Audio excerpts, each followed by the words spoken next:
Salut tout le monde, c'est JP, on se retrouve pour une petite vidéo amélioration sur la HC Maker 7.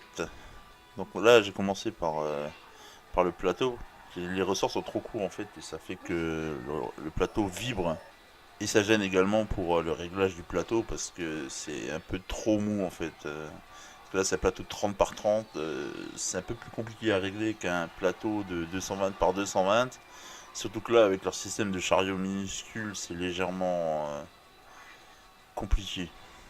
Parce qu'on peut pas vraiment jouer directement sur les coins, donc c'est vraiment très entre guillemets compliqué à régler. Donc là vous voyez on démonte le plateau tout simplement. Ça c'est les ressorts qui sont dessus d'origine.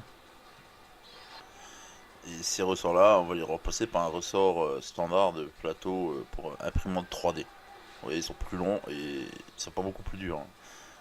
Donc ça se fait tout simplement comme ça. On passe à vis, on met la rondelle et on met un écrou.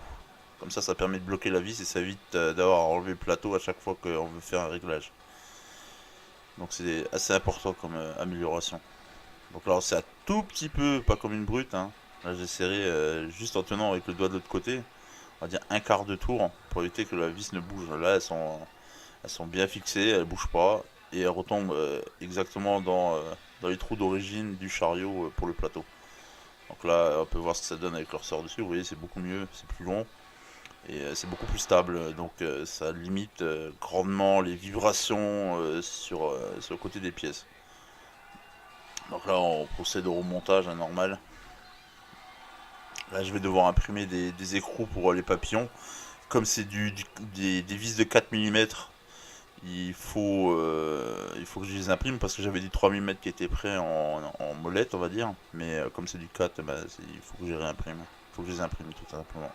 Et ça sera fait sur la machine. Sur la machine là en fait. Donc là on procède au remontage, hein, rien de bien compliqué. Les trous passent exactement dedans, hein, c'est prévu pour, hein, à la base. Donc il n'y a pas de souci de ce côté là.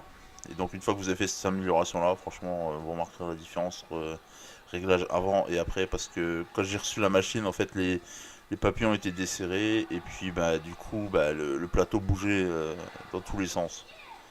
J'ai resserré un peu et puis ça a été bon. Donc j'avais resserré à peu près les papillons pour pouvoir régler le lit, mais il y avait tellement de mouvements que ça me plaisait pas. Donc du coup bah, j'ai fait ça avant d'imprimer ma toute première pièce sur la machine. Donc est-ce que c'est une amélioration utile? Moi je dirais que oui. Après c'est à chacun de voir ce qu'il veut faire avec sa machine, hein. Bon moi perso j'ai fait ça parce que je trouvais que c'était utile pour faciliter le réglage du bed. Donc je mettrai des vidéos, des upgrades sur la machine là au fur et à mesure de ce que je trouverai à faire comme les silent blocs et tout ça. Allez à plus tout le monde, ciao.